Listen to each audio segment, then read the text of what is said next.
Meu nome é Adriano Gianturco, sou professor de Ciência Política do IBMEC.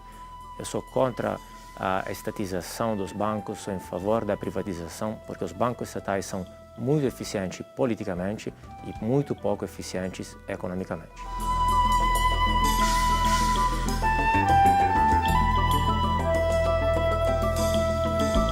Olá, meu nome é Luciana, sou formada em Psicologia pela PUC, tenho MBA em Gestão de Pessoas pela UNA.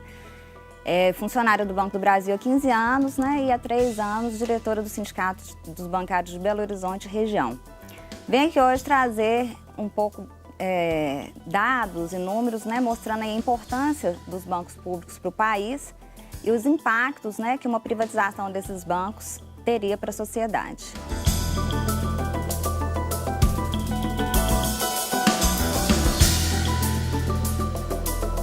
Meu nome é Rudá Risse, eu sou sociólogo, cientista político, diretor do Instituto Cultiva. Eu acho esse debate muito importante para desmistificar o discurso ultraliberal que acredita que num país desigual como o Brasil e rico, o fim do Estado, a diminuição do Estado vai ser melhor para nós.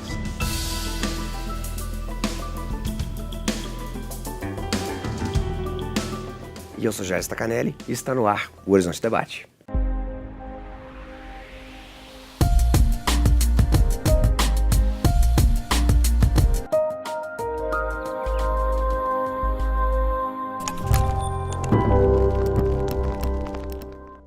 Olá! Anunciada recentemente pelo governo Michel Temer, uma das medidas de reestruturação da máquina do Estado seria o fim do sistema bancário estatal. O Horizonte Debate de hoje discute quais os impactos da possível decisão de privatização da Caixa Econômica Federal e do Banco do Brasil, responsáveis por operar os programas públicos sociais. Quais os impactos dessa medida na economia do país e no seu bolso.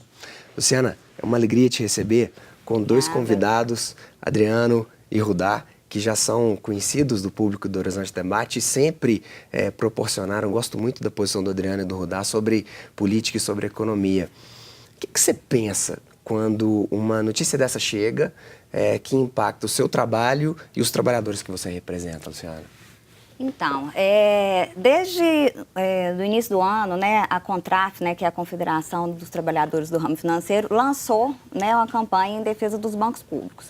E o que a gente tem feito é corrido o Brasil afora, fazendo audiências públicas exatamente com o objetivo de levar para aquela população a importância dos bancos públicos naquela região, desmistificar algumas questões que existem acerca dos bancos públicos, e mostrar ali o impacto que uma possível privatização teria sobre, naquelas regiões e no país como um todo. E a gente sempre traz o seguinte, existe um mito no Brasil de que o público não funciona, de que no Brasil tem muita coisa pública, e isso não é verdade. A gente tem aí, num estudo que eu vi até recentemente, sobre bancos de desenvolvimento ao longo do mundo, por todo o mundo, que 518 bancos de desenvolvimento, distribuídos em 185 países, além de bancos públicos comerciais também, como a Caixa Econômica, o Banco do Brasil, que são bancos que têm agência bancária, que têm clientes, mas que são bancos que também são voltados para o desenvolvimento do país, Adriano, por que você acredita que eles são ineficientes ou ineficazes? Então, na verdade, quando se fala de bancos públicos, na verdade deveria se falar de bancos estatais, Porque, por exemplo, em inglês não se fala de bancos públicos, se fala de bancos estatais, uma tradução state-owned, eles falam, Que a ideia que o banco estatal seja público, que tenha uma função pública, já está errado. Ou seja, o Estado é uma organização feita de pessoas, em carne e osso, como nós, algumas boas, outras menos, competentes, corruptas e não, que têm interesses privados. Então, os bancos estatais têm uma função primariamente política. Os programas sociais servem mais de fachada. Então, você tem vários problemas com os bancos estatais de crédito a setores considerados estratégicos por motivos políticos, abundância de crédito em período, por exemplo, pré-eleições para aquecer a economia e dar uma aparência de boas performances econômicas para confirmar o governo que está saindo, por exemplo, usar o crédito para escolher os campeões nacionais, o problema chamado pick the winners, para favorecer amigos ou amigos de amigos, que depois dá aqueles problemas lá de lobismo, de corrupção que vimos até nos jornais, por exemplo. Então, a parte boa, entre aspas, que a população considera, por exemplo, os programas sociais, podem ser feitos de outra forma, não precisa dos bancos estatais para isso. Por que a gente coloca, quando discutimos isso aqui, Rudá, o tamanho do Estado ou a posição do Estado em termos de promoção social ou organização de igualdade ou desigualdade?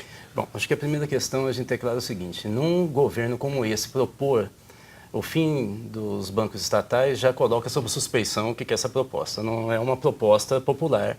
Um governo que tem 95% de rejeição, que tem vários casos de corrupção envolvendo, quer dizer, ele não é a favor exatamente de uma política social, da igualdade social, ele está envolvido sob interesses privados e nós estamos tendo uma captura do Estado, principalmente pelo mercado financeiro. Evidentemente que a proposta é uma proposta para beneficiar quem já ganha muito. Você sabe que os bancos no Brasil tiveram 44 bilhões de lucro, né? Nós não tivemos nenhum outro setor. E eu estou falando dos 4 maiores bancos do Brasil, né? Que esses 4 maiores bancos do Brasil, sendo 2 privados e 2 estatais, eles abocanham 3/4, né, do mercado. Então, não é verdade que se a gente não tiver banco estatal, nós não vamos ter monopólio, porque dos 4, 2 são privados e o resto está lá embaixo. Então, primeiro já está sob suspeição que esse governo faça essa proposta, que é um governo corrupto, um governo antipopular, né?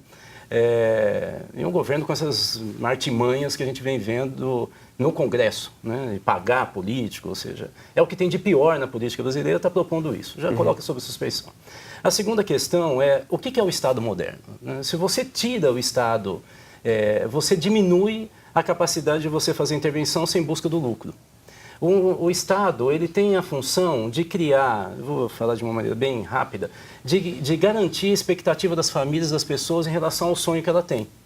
Então, assim, pessoas que nascem muito pobres e numa favela, nenhuma empresa privada vai fazer algo por ela. Isso nós temos, inclusive, o Banco do Povo nasceu em Bangladesh dentro dessa visão, ou seja, se desse 25 cents por mês, eles poderiam... E quem dava isso? Empresa privada? A empresa privada tem que ter lucro. Eu não estou dizendo que a pessoa é ruim, eu estou falando que é o sistema. Se ele não tiver lucro, ele não tem como aumentar a tecnologia dele. Então, a ideia é que toda a iniciativa privada, ela não vai naqueles lugares inóspitos, onde não há lucro. Por exemplo, uma empresa de telefonia, ela vai investir na zona rural, em que uma pessoa usa o telefone em quilômetros. Não, ela vai investir em cidades, em grandes centros, em que você tem um retorno rápido do uso daquele produto. É o Estado que faz essa intervenção. Eu acho que é uma confusão. No Brasil são várias sobre o Estado, dizendo que nós temos muitos funcionários. Nós somos um dos países que tem o menor número de funcionários por 1.000 habitantes do mundo. São dados do Banco Mundial, que eu prestei consultoria, da ONU e outros. Muito fácil de demonstrar. E até cargo de confiança. O percentual de cargo de confiança sobre o funcionalismo no Brasil é de 16% só. É um dos menores do mundo. Então, há um discursinho político para tentar dizer algo que não é verdade. A questão é que nós somos um dos países mais desiguais do mundo. Estamos entre os mais desiguais da América Latina e somos o mais rico da América Latina. O problema do Brasil, sem dúvida nenhuma, desculpe, é a desigualdade. Agora, quem é que faz isso? É o Estado. Eu vou fazer um primeiro momento, uma briga contra vocês três. Rudá, quando o professor Adriano coloca que os pick the winners, né? Quando a gente pensa alguns winners, por exemplo, Wesley Batista, Joesley Batista, Ike Batista, 2 irmãos, mas um não pertencente, Embraer, pick the winners, a gente começa a perceber que o Banco Nacional de Desenvolvimento Econômico e Social facilitou que eles fossem winners na cadeia estão hoje, né? Não foram, né? Não sei o JBS, mas não foram, né? Ike Batista com muito dinheiro e ostentando aquela coisa toda. Luciana, os bancos, talvez um dos setores onde as pessoas mais se incomodam, porque não anda, porque não é devagar demais, porque não resolve o meu problema. E, Adriano, um Estado que é menor, num país tão injusto e tão desigual quanto o nosso, a gente corre o risco de aprovar algumas coisas que vão deixar o povo cada vez mais nu. Eu queria que um defendesse primeiro. Mas qual que é a questão que você fez para mim? Com relação aos winners. Eu acho que é o seguinte, de que essa posição ela fez com que alguns eleitos... Deixa eu ir na Luciana, que ela ficou mais brava primeiro. É que eu queria ser o primeiro por ter sido o último. Eu queria ser o primeiro, porque senão monopoliza o final, né? É injusto com os dois, eu acho. Sendo bem rápido, a questão é o seguinte. Primeiro que não é porque um governo é diferente de Estado, né? Sim. Então, não é porque um governo toma uma política errada que isso tem que acabar com o Estado. Estado é a estrutura administrativa permanente da coisa pública. São os bancos que estão ali, o funcionário público que é de carreira. Governo é aquela força na democracia eleita para administrar o Estado. Então, quando o governo tem uma política equivocada, como que a gente corrige na democracia? Votando em outro. Mas não acabando com o Estado. Isso significa você pegar e jogar o bebê com a água do banho. Quer dizer, isso não tem sentido nenhum. Não tem lógica, isso é muito infantil. A segunda, e muito simplório, a segunda questão é que deu certo na China. Deixa eu só passar para cá, a gente vai voltar nisso, Luciana.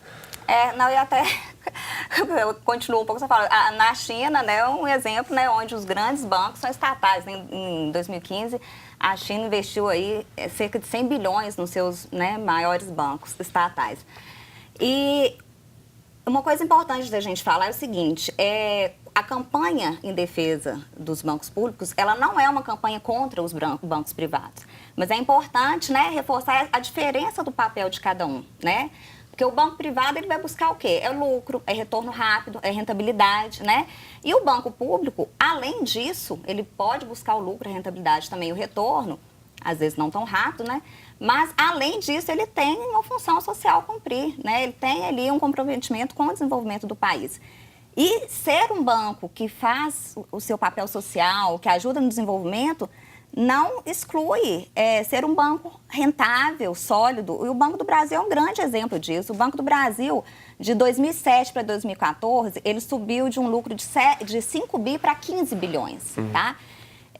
Detalhe, né, numa fase aí em 2008, onde ele, junto com o BNDES, Caixa, emprestaram muito, né, estimularam muito a economia. No segundo bloco, eu já vou até colocar uma pergunta para que o Adriano te faça.